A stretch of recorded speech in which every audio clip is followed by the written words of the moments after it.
Well, Dr. Deacon, thank you very much for the introduction. And I'd like to offer my congratulations to Dr. Crossan and Dr. Shannon.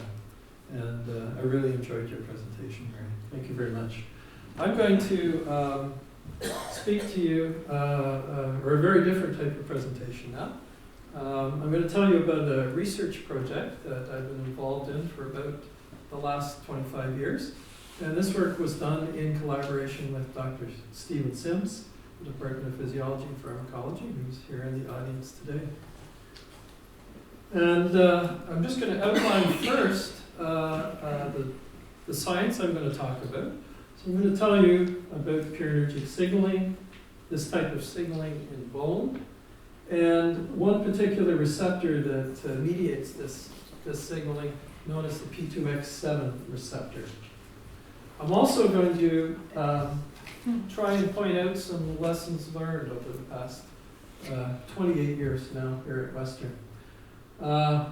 Lesson number 1, inspirational, don't give up in science. Lesson number 2, probably everyone's heard this very, very often before, but the importance of teamwork and collaboration. And number 3, I think a really important message, especially nowadays, the value of basic curiosity-driven research. So I hope to give you an example of that. So let's start talking about the science and what is purinergic signaling. So I'm going to start a little bit with the history. This happy fellow is Professor Jeff Bernstock, who started out his career at Melbourne University and is now at University College in Big London. And he, in 1972, proposed that ATP was a neurotransmitter. So as most of you know, ATP is found inside cells and is the energy currency of cells. So it's the way cells store chemical energy. So his theory, Bernstock's theory, went against all conventional thinking. The neurotransmitter has to be outside the cell. This molecule is inside. Why would cells waste energy putting out ATP as a signaling molecule? So Dr. Bernstock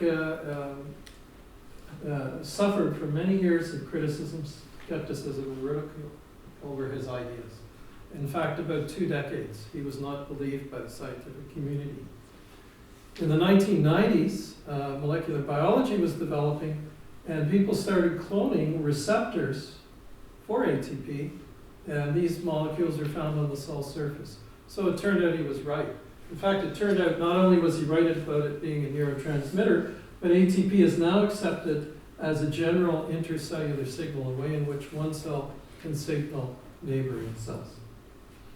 So this is a great example, I think, of being inspired and never giving up and believing in yourself. And Dr. Bernstock in the 2000s was the most highly cited pharmacologist in the world. Now, ATP it's also a very interesting story how ATP is thought to have evolved as a signaling molecule. It's now accepted as, and thought to be, the most primitive and widespread chemical messenger in both animals and plants. Interestingly, ATP as a molecule participates in more chemical reactions than any other molecule known except water. And what's thought to have happened about 3 billion years ago during evolution, when single-cell organisms were evolving, all cells contain ATP. If a cell is damaged or killed, that cell releases ATP into the extracellular fluid. So it was thought that that was the first danger signal. So an isolated cell being damaged in the primordial soup would release ATP. Neighboring cells would sense that, if they could, as a danger signal to avoid whatever was killing that first cell. And this is how this whole purinergic signaling system was thought to evolve. Jump ahead 3 billion years in evolution to modern day. We now know on the surface of mammalian cells there's 19 different receptors that have evolved for ATP and related molecules and their breakdown products. These receptors mediate a large number of functions in virtually every tissue within your body. And And we have, in our lab, pioneered, Dr. Sims and myself, pioneered the study of these receptors in the bone system. So let me tell you a little bit about bone and why we think these receptors are important in bone. I'm going to start with this diagram of bone remodeling cycle. So at many sites in your skeleton, right now, at millions of sites in your skeleton, your bone is being remodeled. So at discrete areas in the bone, large multinucleated cells known as osteoclasts are removing pieces of bone over a period of a few weeks, and then over a period of a few months following, osteoblasts reform that bone that's missing. And in health, that process is balanced. So the amount of bone formation equals the amount of bone that's been lost. If that gets out of balance, that can lead to bone diseases like osteoporosis.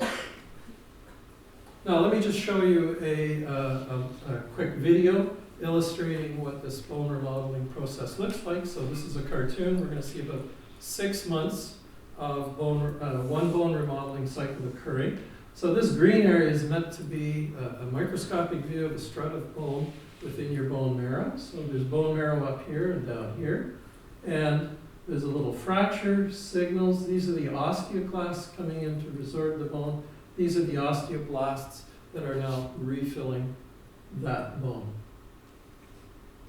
There's a number of mechanisms that can regulate bone remodeling, and the one that interests us is mechanical stimulation. So how do we know mechanical stimuli regulate bone remodeling? Well, one way is from space flight. So in microgravity, astronauts on the space station lose about 1% of their bone mass every month. This actually precludes prolonged space missions that would be required, say, to travel to Mars. As well, back on Earth, if patients are immobile for prolonged periods of time, they lose bone mass. And our working hypothesis that Dr. Sims and I have been working on for many years is that these P2 receptors, ATP receptors, play a role in this process that's known as mechanotransduction. So in other words, Mother Nature's taken that primordial danger signal that's signaled with ATP and co-opted it to use it to signal mechanical stimuli in bone. And this diagram, this cartoon, shows how that works. So other labs have shown that mechanical stimuli lead to release of ATP from bone cells and other types of cells. And then once it's in the extracellular fluid, it can interact with these purinergic receptors that we've shown in other labs present on osteoblasts and osteoclasts. One of the problems in our early studies in this area, one of the problems was, remember I mentioned there were 19 different receptors. So these cells had multiple receptors on the cell surface, and it was very difficult to sort out what particular receptors were doing what. The advent of genetically modified mouse models helped us immensely with that, because mice could be developed where one particular receptor, the gene encoding one particular receptor, could be knocked out. Then we could let those mice develop and see what functions were aberrant in those mice and learn the function of that particular receptor. So we were very fortunate in the early 2000s to work with Pfizer Pharmaceutical Company and to characterize the phenotype and the characteristics of a mouse lacking one particular ATP receptor, the P2X7 receptor. And a little bit of data shown here. So this is the femur from a normal mouse and the femur from a genetically modified mouse lacking this receptor. You can see the lengths of the bone are equal, so there was no effect there, but the diameter of this bone is smaller. So there was an impairment in bone formation in these mice. As well, there was excessive bone resorption. That's what happened in mice. More recently, we found out in humans that the gene encoding this receptor in humans is highly polymorphic, meaning there's a lot of variation in the DNA sequencing of this gene. And this leads to mutations that can lead to loss of gene function, so the receptor is not functioning. And in those human patients, they have a loss of bone and bone fragility, such as osteoporosis, related to that. And if the change in the gene actually leads to gain of function of the receptor, they have stronger than normal bones. So our goal has been to investigate how this receptor is working at the cell level. And I'm going to show you a little bit of data about how we study this receptor function in osteoclasts, the bone resorbing cells. So we stimulated the receptor with ATP, we studied signaling events, and we also studied its function regulating the cytoskeleton, the skeleton inside the cell survival, and the resorptive activity of these osteoclasts. So let me just show you how we do that. We can isolate osteoclasts from animals. In this case, this is a single, what I'm outlining here is a single rat osteoclast. These are accessory cells. So the osteoclast is a very large cell that has multiple nuclei formed by cell fusion. And these cells, when we study them in the lab, are very active. I'm going to show you a time-lapse video of a couple hours of real time showing two osteoclasts, one here and another one here, showing their behavior in vitro. You're going to see that these cells are motile, so they move around, so we're able to study that function. As well, you're going to see something that very few people in the world have ever seen before. That's these two cells fusing. So in this one particular video, these two cells are going to brush up against each other and actually fuse into one even larger cell. So here we go. You can see these and other cells are motile. These two cells have brushed against each other and are fusing into one very large osteoclast that continues to move. We're able to study various functions of these cells in vitro. And what did we find? Well, from these studies, we found that activating this receptor in the osteoclast disrupts the cytoskeleton, induces programmed cell death, and therefore inhibits bone resorption.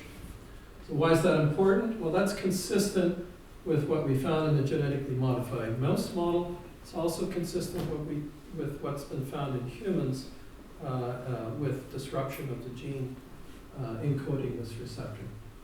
So we've done similar work looking at the same receptor's function now in the osteoblasts, the cells that form bone. And I'm going to show you another time-lapse video, this over a shorter period of time. This is a cell culture of osteoblasts. So, for example, this would be a single osteoblast, so there's many cells present in this field. And what we found with osteoblasts is about 35% of the cells express this receptor. I'm going to activate that receptor and show you the changes in shape of these cells and the behavior of these cells when it's activated. What we'll see is a number of the cells that express this receptor are going to retract and also form membrane blebs. So here we go. A number of cells are retracting, and these little balls that form and disappear on the surface of the cells are known as membrane blebs. For those of you who are biologists, these cells are not undergoing programmed cell death. This is a reversible change. And the importance of this is a great example of collaboration. So we worked with Dr. Fred Posmeyer in the Department of Biochemistry to use this phenomena to dissect the signaling pathways that are activated by this receptor in osteoblasts. And we discovered some novel signaling pathways that have turned out to be very important. A great example of work done that we could not have done on our own in our lab, and Dr. Posmeyer could not have done alone. But together, we were able to make those discoveries. We also went on to characterize the effects of activating these receptors on bone formation. So here's a control cell culture where we've stained the cells showing osteoblast differentiation of bone formation. And here's a culture in which the receptor's been stimulated, and we can see more intense staining indicating more differentiation and more bone formation in response to activating this receptor. So what does this mean? Well, this same receptor that was inhibitory in osteoclasts is stimulatory in osteoblasts and actually increases bone formation. So together, those findings explain the phenotype of the genetically modified mouse and also the bone disorders that humans have with genetic modification of this receptor. So what does it all mean? Well, what we've shown is that ATP in the extracellular fluid acts through this receptor on osteoblasts to increase bone formation, and on osteoclasts, same receptor to decrease bone resorption. We know that ATP is released by mechanical stimulation, so this receptor and this signaling process could explain the mechanical response of, or the response of bone to mechanical stimuli. So increased bone formation, less resorption, leading to increased bone mass in response to exercise, for example. In addition, if we think in terms of drug development and pharmacology, if we could develop a drug that acts like ATP to activate these receptors on osteoblasts and osteoclasts, we have the ideal drug for treating osteoporosis. We'd be able to stop bone resorption and at the same time rebuild bone formation. And I'm just going to stop for a second to make a comment here. This is a great example of the value of curiosity-driven basic research. We started out asking the question, what are these receptors doing in bone cells? 25 years later, we've identified a potential target for the development of therapeutics to treat bone diseases. I also would like to acknowledge a tremendous number of people. I couldn't put everyone's name down on the slide, but these are some of our current and former trainees, staff, and collaborators that I'd like to thank. A number of funding sources that have funded our research over the years, including some wonderful collaborations with industry. And I'd like to end up coming back to some tips for success for junior faculty and trainees at what now may seem like a difficult time to making a career in biomedical research. Number one, this reminds me of Mary's talk on leadership with character. The story of Jeff Burns' talk showed tremendous character and courage in withstanding the criticism of 2 decades. Number two, collaborate and cross boundaries. Tremendous opportunities for people who do that in research today. Number three is that new frontiers for biomedical research. There hasn't been a time in human history that's been better for carrying out biomedical research. There's so many opportunities for tremendous advances in research today. It's a wonderful field. And if you're a scientist, be passionate and have fun. I'd also like to just end also by thanking Western for the opportunity to work with such great people, many of whom are in the audience today. Thank you all, tremendous collaborators, staff, and students that are fun to work with and have been my inspiration over the past 28 years. Thank you.